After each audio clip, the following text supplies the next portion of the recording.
Hey, what's going on? Thank you for tuning into another episode of Joey's HR Lounge, where HR leaders think out loud. I'm your host, Joey Price, and we're here live on the scene at the SHRM conference. It's 2026, Orlando, Florida. It's hot, as you can imagine, but the conference room is cool, so we're grateful for that. I'm joined by a special guest, and we're going to talk about something that doesn't get enough attention. We're going to talk about employment verifications, the importance of it, the misconceptions around it.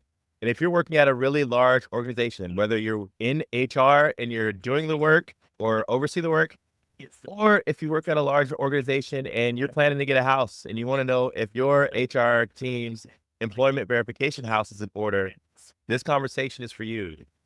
So to have that conversation, I've got Troy Hupp here. Troy is the Director of Product Management at Experian Employer Services, specifically within the employment verification products arena. So I couldn't think of a better person to have this conversation with than you, Troy. So, hey, thanks for joining me on the show. Yeah, thanks for having me, Joey. So, Troy, not a lot of people think about verifications until it's time for them to need it at work, but it's something that you think about all the time. Why should HR leaders be thinking more about employment verification and what it means for the employee experience at their job? Yeah, so as we know, employers are always trying to attract the top talent, retain the top talent, right? So you always want to look for ways to, as you said, improve that employee experience. When I look at employment verifications, we always try to think about it from the lens of consumer. And really, employment verifications, that's where an employee and their consumer life kind of meet, right? Yep. Because some of the more critical, stressful times in their life, you mentioned buying a house, getting a loan, some of those maybe government benefits, but outside of work, those can be some of the most critical, important, and stressful times in an employee's life. We want that to be smooth from a consumer perspective, right? So that they don't have delays or issues, Yeah. and it doesn't impact their work, right? Yeah. Spill over into work. Yeah. I'm an HR practitioner by trade. I have seen no one remembers the flawlessly executed employment verification process, but they remember the botched ones. Oh, yeah. And imagine if you are in HR and your CMO picks up the phone and says, "Hey, you're gonna get a call or an email in a few days because I've got this thing that I'm working on. I'm trying to buy a house, or I need this assistance. Can you make sure that goes well?" Well, if you do it well, great. But if you don't do it well, that has a lot of ramifications, right? You sour the reputation of HR with an executive of influence. And of course, it matters for the first time employee, the intern, all the way up to the executive, right? Verification matters for everyone across the spectrum. But when we think about the reputation for HR, it's important to have tools that can help you preserve that good reputation. And verifications is like payroll. When you do it well, people remember and they move on. But when you don't do it well, they remember, they talk about it, and sometimes it might come up in an exit interview of, "Hey, I just didn't feel like I was treated well as an employee. And so it's time for me to go somewhere else where I think maybe their technology's better, their attention to detail is better." I'm waxing poetic here, but let's maybe recenter about the misconceptions that HR or employees may have about the employment verification process. Yeah. So misconceptions, we could go a lot of directions with this, but I think one misconception some HR folks may have is looking at it as an administrative task. A request came in, I got to fulfill this and respond, versus thinking of each of those situations as one of the most critical points in that employee or consumer's life. They're buying a house. I'm a homeowner. That's stressful, right? Yep, You go yep, through that same, yeah, process. yeah. The last thing that you want is to add stress because somebody can't get your information, or to your point, information is incorrect. So that leads me to, you know, an important aspect also is transparency, right? So you mentioned calling somebody to get the information or finding out at the last minute that something is incorrect, right? Maybe your hire date's wrong. Yep. So having transparency, not that you have to, but if you want to, a lot of employees, consumers are taking a much more proactive role in their information, their data. And so having the ability to, if they would like, to go look at it at a time so that you can make sure that it's right. If it's not, get it corrected before it's you're at a point where it's urgent and you need Yeah. it tomorrow and you run into an issue. Yeah. Things are competitive everywhere. Interest rates are fluctuating. So you want to get the best rate. You don't Yep. want to have a delay and not get a rate. Yeah. You want to get, I know we're talking a lot about purchasing homes, but I think that's the one that is a lot of people can resonate with because it's a lot of people go through it. But there's many other things like social service where they're trying to get assistance or get a benefit. And even if you are not the employee, but maybe you are a family member and you're helping that employee walk through the process of getting those benefits, right? Knowing that your family member is working somewhere that has their house in order, it takes a lot of the stress off the situation there. So then maybe let's talk about Experian Employer Services more specifically. How are you all showing up in this space to create that frictionless experience for HR? What does that look like? Yeah, so I'll be honest, in the best situation, it's almost invisible to the HR folks, right? It's set it and forget it. But like I said, there are tools available. They can access and monitor things as needed. But we really want to take 100% of that workload off of HR, but not only just take the workload off, improve the experience for the employee, Yeah. right? From a data quality standpoint, from a transparency standpoint, so that they can make sure that their information is correct. Again, we take that with HR, but then we try to then begin to focus on the employee experience or the consumer, right? So giving that employee self-service tools. Again, not everybody wants to use self-service. Self-service sometimes gets a bad rap where it's like, hey, I'm expecting you to do the work. Yeah. It's not that. It's more so that the employee has information available. They have access if they would like. Yeah. There's no need for them to do that, but they can if they'd like. And many of them do, right? Yeah. And so let's talk about maybe some industries, or if you have any success stories or wins that you don't have to name customers by name. Okay. I know that's like a confidential thing, but what are some wins that you've seen some customers experience by working with Experian? Yeah. So this is like, I was talking to a client that will be named later. No, I was talking to a client, I think it was just like maybe a week or two ago, and we've had a very great relationship with them, great experience. We were talking about new innovations. Always like to check in to understand, hey, what's new? What are you guys hearing? What are you seeing? And they anecdotally told me that they're starting to get calls, like robo automated calls asking for employment information. And these calls are getting like progressively more aggressive. Yep. And to them, it's peace of mind that they can basically put up the barrier and direct folks to come to Experian. Yeah. Because the concern being, especially with larger organizations distributed, you've got a lot of kind of frontline folks that may get calls, and you know all the phishing kind of stuff where they create a sense of urgency. You need to get this tomorrow. Like you said, the CMO, you need to get this. And by outsourcing, you can help to improve your security and have a consistent, thorough vetting and credentialing of the third-party requesters that are coming in to ensure that they have a business reason for it, permissible purpose, have authorization from the employee, the consumer. And so that was one that was interesting to hear, but also it felt great that we were helping protect their employees. Yeah. That risk is so huge because especially when we're talking about verifications for employment, you think about fraudster perspective, you never know how large the operation is. And they may be requesting employment information, which, as we typically know, is going to be rates of employment, dates and times worked, eligibility for rehire, yes or no. But is that part of a bigger picture that they're trying to create for their fraudulent activities? Yes. And so for an employer to be able to say, hey, we're not going to play those games, we're not going to interact with that. We have a system, we have a process, we have a partner in this to support us. Everybody from the barista to the finance team to the HR team, whenever verifications happen, this or are needed, this is where you go. It's incredibly important. Yeah. Because fraud doesn't happen in a vacuum. No, you're totally right, because they could just be pulling bits of data from different sources to try to build a profile of someone they could use. So absolutely. Yep. I'm sure y'all are building some cool stuff. What should people know about the product in and of itself? And is there anything you can share about recent innovations that might resonate with an HR leader that's got a large subset of employees that they have to look after when it comes to verification. Yeah, I know. I mentioned self-service tools, and so we're really excited we launched a brand new employee experience, employee portal. So we got a lot more things to come, focusing on accessibility.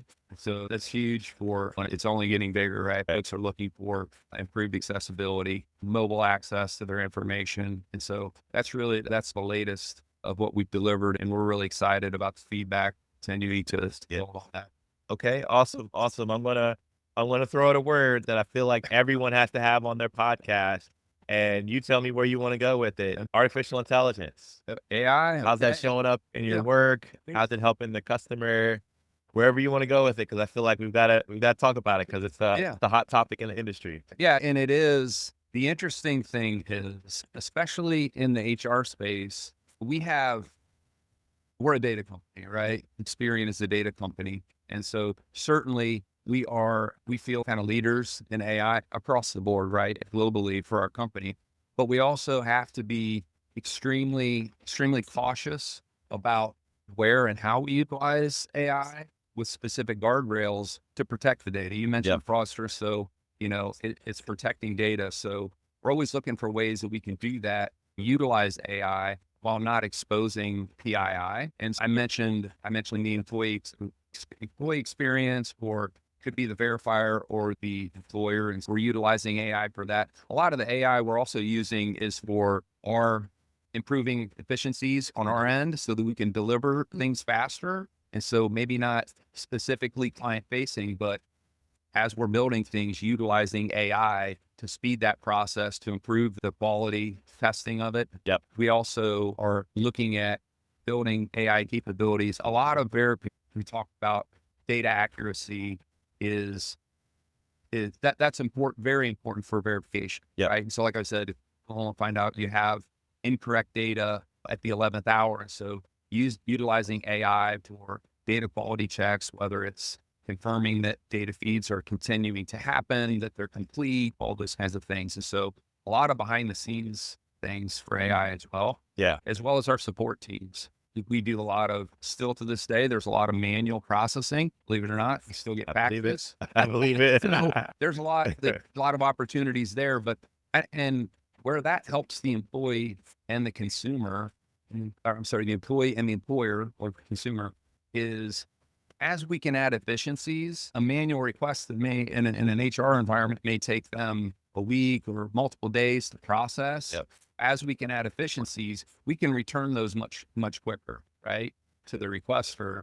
And then in turn, the consumer gets their benefit more quick, right? Yep. Don't miss out on something. And you touched base on it earlier, but I want to sit on this for a little bit. For the past several years, we've been in an economic environment where the rates have fluctuated so much. Interest rates have fluctuated so much. And as an HR person who reads the Wall Street Journal, who reads the New York Times, who reads all sorts of information around finance and economics, I've got to imagine that I'm not the only one.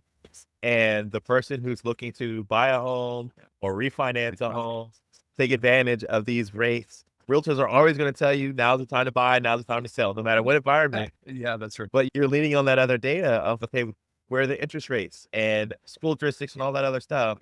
But like thinking about how the home buying, home refinancing process and the government benefits process is such a deeply human experience, and it matters to the humans that are at work. This is something that you can't get wrong. And I appreciate experience innovations in the market to have that self-service and to say, hey, listen, HR folks, you're not gonna get promoted because you did a verification as well, but it might impact your job if you didn't do them well. So let us handle it, and you can focus on the other stuff, right? So I want to talk a little bit about the markets, financial markets, and do you see that impacting the utilization rates of people taking advantage of opportunities? Yeah. So yes, to answer, we pay very close attention to the economy, lots of different aspects, and this is Experian North America, right? We have an entire team of economists that they're always trying to talk about what's happening, what they're seeing, what's being projected, what's being forecasted. Yeah. And so the interesting thing is, I'll start by saying you mentioned the fluctuations in interest rates and potentially volumes increasing or decreasing. One constant is for verifications is they're continuing to become more complex, right? So How so? we talked about some of the fraudsters coming in, Yes, right? The yes, yes, security yes. aspects of things. Work from home was something after COVID, that was a big thing where people were getting verifications. And then there were folks working, there were situations where in mortgage where mortgage companies or lenders were, they would get verification from you. And it says you live in Just now in Orlando. Florida. Yeah. You live in Orlando, Florida, right? Yeah. But your employment says you're employed in Los Angeles. That's a good point. And Yeah. and so what happened was it would create questions from the verifier, which would ultimately most likely have to, something in my mouth, ultimately have to go back to the employer potentially to say, hey, is Joey, it says that he lives in Orlando, but he works in LA. How does that work? Is he approved Yeah. to work from home? Because they had situations where maybe they weren't checking that and the employee ended up, he wasn't supposed to be working or living where he was living, working there, right? It wasn't approved by the employer and something happened with the employment. Yeah. And then the mortgage, so they started checking stuff. So Yeah. but there's a million different examples of that. But We could probably do another show at another time on that awkward when you're verifying employment and someone's got 2 jobs, right? Like that's Yeah. probably an awkward thing. Yeah. We're not going to get into it, but that double employment, triple employment, it's real. It happens. Yeah. Yeah. Well, so back to the fluctuations, right? There's also yin and yang balancing across the different types. So pre-employment is another main huge area for employment verifications. And so a lot of times when one is up, the other might be down or vice versa. And then you've got government, social service. And so when unemployment is high, typically, those guys. So again, it's not, we don't really we see them continuing to increase volumes, but they might be in different areas. And so that adds complexity too, because there's different requirements, different information that's needed for mortgage versus employment screening. Yeah. And there are but there are things that we can look at. One of the things that we've been talking about for a little while is there's this huge bubble of folks, you mentioned refinancing, that maybe myself, maybe others out there, right, are in this space where they're waiting for playing the market, right? Waiting for a certain, and you can talk following the Fed chair, following what's happening out in the Middle East, following all that stuff. Kind of a line of demarcation where there are like 10 million plus people that are waiting to refinance to get there, right? They've got an adjustable rate potentially waiting to refinance that. And so we've been referring this to the bubble. We haven't gotten there yet, but at some point that's going to come. We've called it the avalanche of verifications because it's going to be this certain point and things are going to, it's just absolutely like get your house in order as you mentioned earlier. Yeah. Prepare for it. And I think to bring this to a close, the whole point of this episode is really to just explore and expand on just how important verifications are. HR owns the process, but I think it is the best practice to have a partner who can assist in streamlining those and making sure it's as frictionless of an experience for your consumers, your employees. So are there any parting thoughts, maybe any practical takeaways or things you'd want to share with the HR leader that's listening to this or watching this, or the person who's working at that large employer and might want to poke and see if HR's got their verification house in order?